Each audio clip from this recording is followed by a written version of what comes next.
雲林拿來鄉一間實農教育基地舉辦着活動，學生只要考試考滿分，就會當來換一碗刨冰。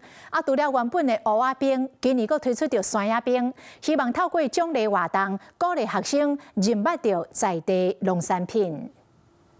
學生囡仔摕100分的考試單來換刨冰，至今佇拿來實農教育基地連續4天辦滿分的考試單換刨冰活動，到目前為止已經送出超過500碗的刨冰啊！因為我們今天考了100，所以我們會來這裡吃冰，吃芒果冰。吃起來感覺好不好吃？好吃。喜歡吃芒果冰嗎？喜歡。以後我要帶媽媽來這裡。除了在地學生，也有外縣市的親子趁去雲林遊覽的時會順線去。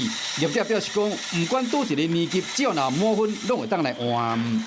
希望能夠鼓勵孩子在考試的時候能夠。考試前能夠多認真，考試的時候能夠多細心，然後讓整個分數能夠達到100分。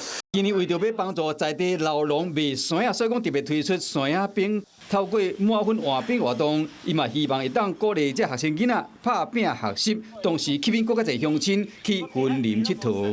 漂亮的消息。